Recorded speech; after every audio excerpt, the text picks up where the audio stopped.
Welcome to today's Explainer. I'm so glad you're here because today we are going to completely flip the script on how you interact with AI. I mean, if you've ever felt like you're just wrestling with Claude or any large language model, really, kind of like you're negotiating with a stubborn toddler who demands things in this highly specific, totally mysterious way, yeah, this explainer is exactly what you need.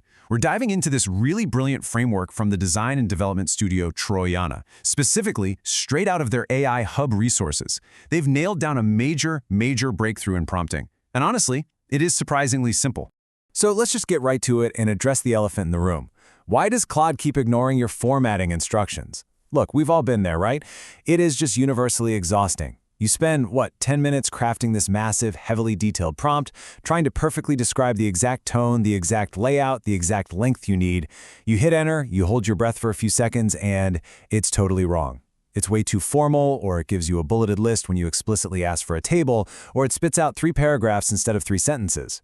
It really feels like the AI is just stubbornly ignoring you.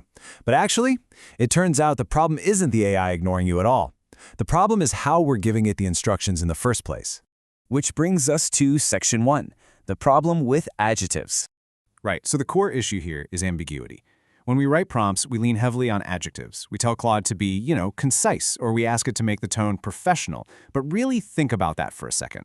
The word concise means something completely different to you than it does to Claude. Like, to you, concise might mean exactly 2 sentences. Boom, done. To Claude, concise might mean taking a 5-page document and squishing it down to a 1-page summary.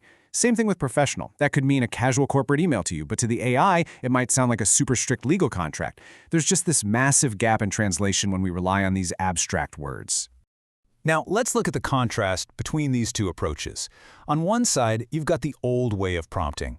This is where we write those agonizing paragraphs of adjectives, constantly tweaking our words, basically trying to guess what the AI wants to hear and just hoping for the best.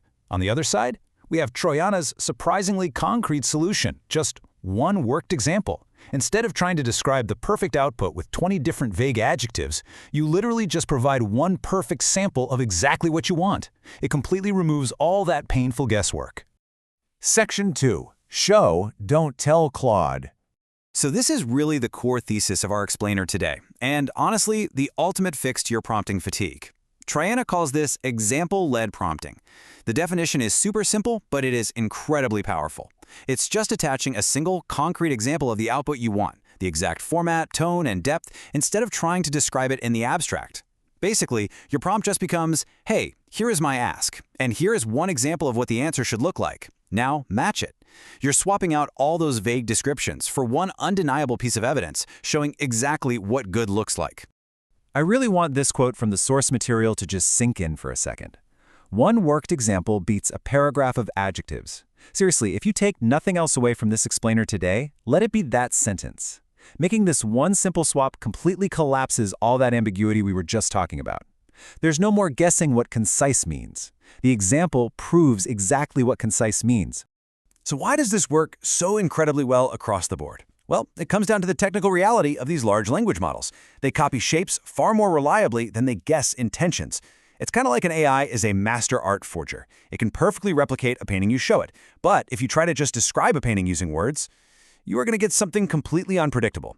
AI models are, at their very core, highly sophisticated pattern matchers. If you hand them a pattern, a shape of data, they are astonishingly good at replicating that exact shape over and over again. But if you just hand them a paragraph of your intentions and rules, they have to try and guess how to synthesize all of that into a shape, and that is exactly where they stumble. So, feed their strength. Give them the shape. Now that we've got the why down, let's get into the practical application. Section 3. When to use examples. Okay, let's see how we can actually build a framework for your everyday tasks out of this. Here's a really clear rule grid based on Troiana's insights. Basically, you want to use example-led prompting anytime your output format or style strictly matters. So if you need a very specific table layout, or you're trying to nail down a tricky email tone, writing change logs, generating structured data, give Claude one really good sample. But, and this is important, you absolutely want to avoid this technique for open-ended exploratory prompts. If you're brainstorming, just looking for fresh ideas, providing a highly specific example can actually backfire big time. It accidentally narrows Claude's thinking way too early, basically boxing the AI into the confines of your single example instead of letting it actually be creative.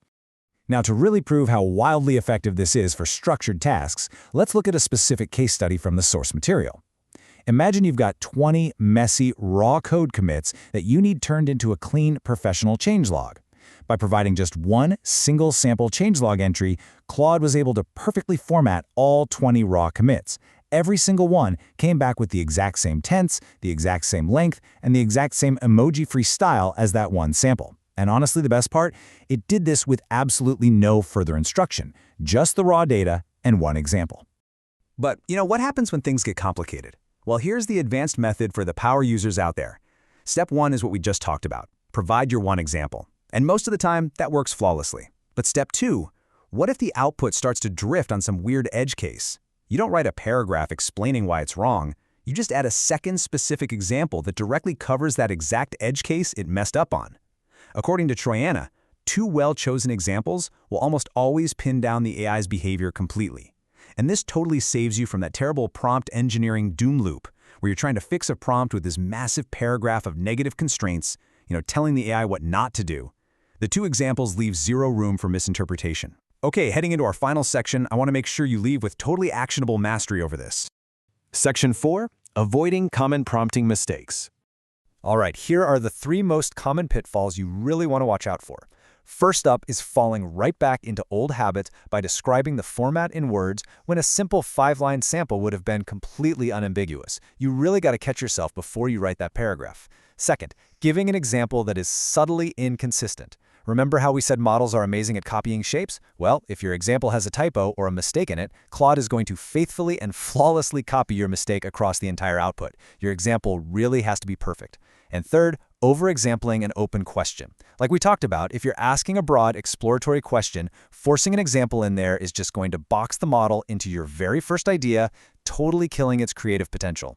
So I want to leave you with this little challenge. I want you to look back at the very last prompt you wrote that left you feeling frustrated. You know the one, where you wrote a massive block of instructions and Claude still didn't get it right. Ask yourself, could a simple 5-line example have replaced that entire paragraph? The next time you sit down to work with AI, try showing it what good looks like instead of just telling it. I guarantee it's going to save you time, eliminate that frustration, and actually give you exactly the output you need. Thanks so much for joining me for this explainer. Now get out there and put example-led prompting to the test.